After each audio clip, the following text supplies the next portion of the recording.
சுவாமியே சரணம், ஐயப்பா சரணம். நம்ம ரொம்ப நாளாக காசிக்கு போகணும்னு நினச்சிட்டே இருக்கோம். ஆனால் காசிக்கு இன்னும் நமக்கு அழைப்பு வரல. நம்ம நண்பர் ஒருத்தர் காசிக்கு போயிட்டு வந்திருக்காரு. அவங்க மொத்தம் 8 பேர் போனாங்களாம். அவங்க கூட 8 பேர் போனவங்கள ஒருத்தருக்கு பேக்கு களவு போயிட்டான். சரியா? இன்னொரு நண்பர் அவர் வயசு 50 வயசு ஆகுதான்.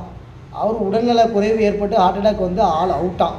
காசிக்கு போன நேரத்தை பாருங்கள். அவர் காசிக்கு போய் தான் அவர் உயிர் போயிருக்கு.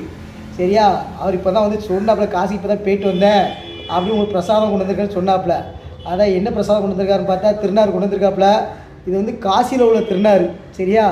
இது காசியில் எப்படி திருநாறு தயாரிக்காங்கன்னா, மேக்சிமம் மனித உடலை எரித்து அதில் கிடைக்கக்கூடிய சாம்பலை தான் திருநாராக காசியில் பயன்படுத்துகிறாங்க. அங்கே உள்ள அகோரி புழும் இந்த திருநாறு தான் பயன்படுத்துகிறாங்க. சரியா? வாசனையே டிஃப்ரெண்ட்டாக தான் இருக்குது.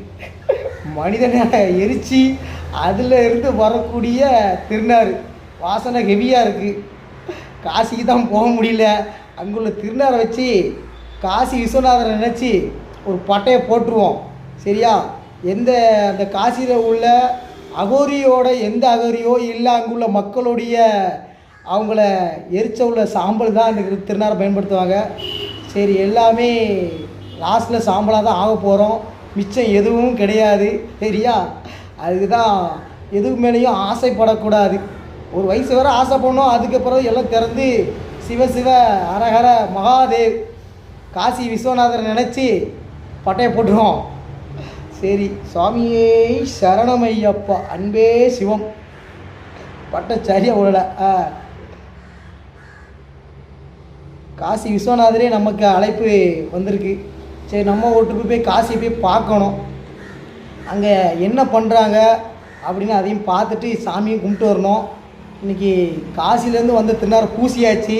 அதுக்கப்புறம் நம்ம நண்பர் 2 கயிறு அணிந்திருக்காரு. அங்கேருந்து சாமிக்கு நமக்காண்டி 2 கயிறு அணிந்திருக்காரு கையில் கட்டுறதுக்கு. நம்ம பார்க்குற வேலைக்கு கையில் கயிறுலாம் கட்ட முடியாது. ஏன்னா நம்ம மெக்கானிக்கினால கையெல்லாம் ஆயில் அதெல்லாம் ஆகும். அதனால் கயிறு கட்ட மாட்டோம். வீட்டில் கொண்டு வைப்போம். யாராவது கேட்டால் கொடுப்போம். சுவாமியே சரணம். இல்லை உங்களுக்கு வேணுமா சொல்லுங்கள். காசியில் உள்ள கயிறும் திருநாரும் உங்களுக்கு அனுப்பி விடுதேன். சந்தோஷமாக மகிழ்ச்சியாக பூசிக்காங்க. காசி விஸ்வநாதர் நமக்கு ஒரு வாய்ப்பை கொடுத்துருக்காரு. காசிக்கு தான் போக முடியல. காசியிலேருந்து திருநார் நமக்கு வந்திருக்கு. சரி, எல்லாம் அன்பே சிவம். அதான் நம்ம என்றைக்குனாலும் ஒரு பிடி சாம்பல் தான். ஆனால் அங்கே காசிக்கு போனால் நம்ம திருநாராக ஆயிடுவோம். மறுபடியும் ஒரு மனிதரின் நெத்தியில் நம்ம இருப்போம். அதான் காசியோட மகிமை. சுவாமியே சரணமையப்பா.